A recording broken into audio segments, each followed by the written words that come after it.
Cutting the rip fence is a pretty easy operation. I mean, the rip fence is nothing but a couple of 4-inch wide pieces of 3/4 plywood attached in an L with some 45-degree angles inset to provide rigidity.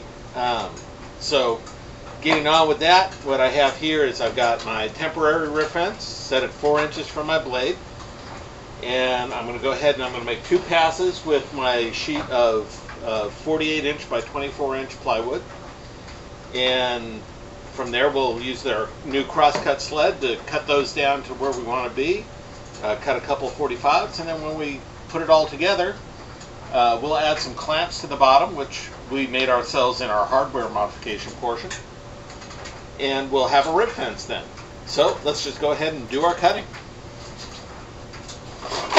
Once again, hearing protection, eye protection,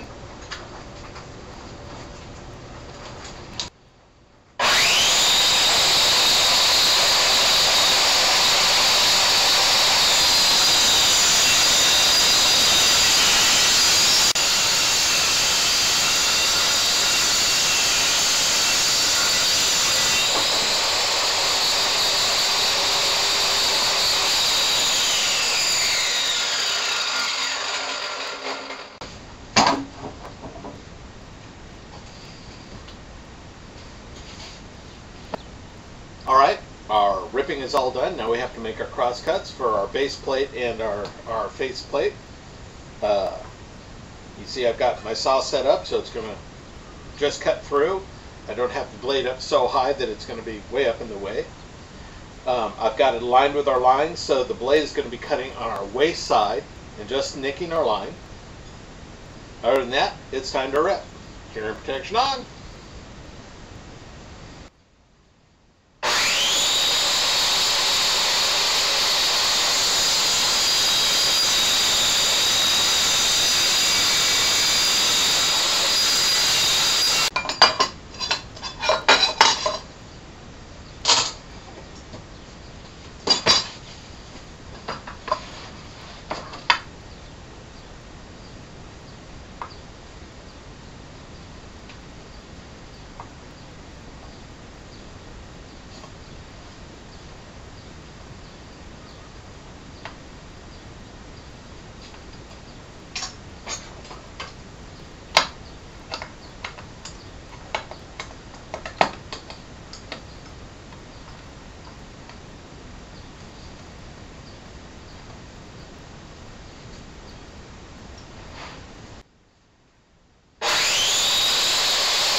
Well, here's all our pieces cut out. We have our base plate, we have our face plate, and pretty much when they all get put together, it's going to look something like this.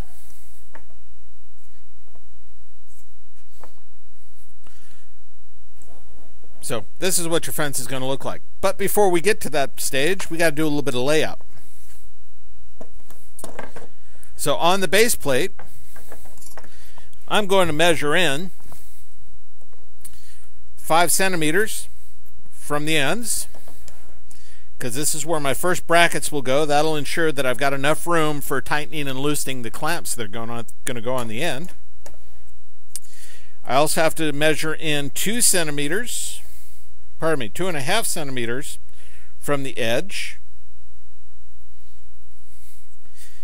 and 3 centimeters from the face, and this is where I'm going to drill the screw hole for the clamp, and then 3 centimeters in from the face edge, 0.5 centimeter in, or 5 millimeters, and that's where I'm going to drill the hole for the clamp guide. You might remember the clamp that we made. Well, this is a clamp guide. Basically what it's going to do is go in a hole so this thing doesn't start twisting around when you're tightening the bolt up. It's just going to smoothly move up and clamp. So we set up for a clamp guide hole, we set up for our clamp hole. And I'm going to repeat that on this end. Now at the same time, I have to measure for my brackets, because once again I'm going to be drilling holes using glue and screws to hold the support brackets against the face and against the base. So I've already done this actually. I've figured out how far I need to be. And it also depends on exactly how wide you make it, because after all, you may make your saw table a bit bigger than I made mine, which is a good idea because this is real small actually. It's great for when you've got really tight spaces. If you got a little bit more, make your table a little bit bigger. So there I've got those laid out. I've got these laid out, so now I can drill my holes in the faceplate along the where the four supports are going to go, plus along the bottom where it's got to screw into the base. I can drill out my holes for my clamps, and then I can sink screws and we'll be in good shape. So stay tuned and we'll get this thing put together. Okay, I've got the base plate clamped down to my table. See, these things do make great work surfaces. Just a little bit off the lip so I can drill through without drilling into my table. Now I'm just going to take my center punch here and center punch where I want to drill those holes for the clamp.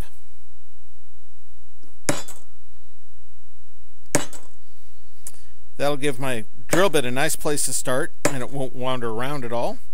Of course, this being plywood, I wouldn't expect it to wander around much anyway.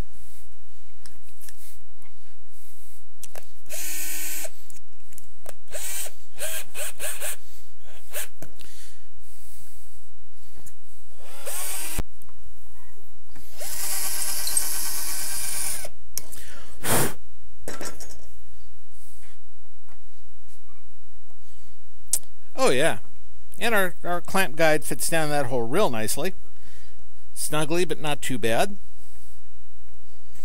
So it's going to travel just the way we want it to.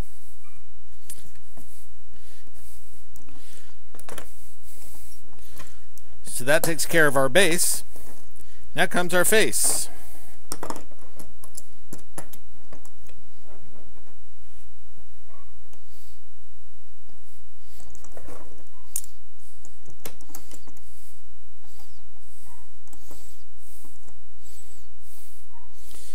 Now on our face here, I want to drill 4 holes across the bottom that are going to go into the base plate.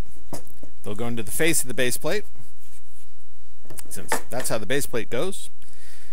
And then I want to drill just 2 holes a little bit higher up to hold the brackets. Of course, I want to change drill bits.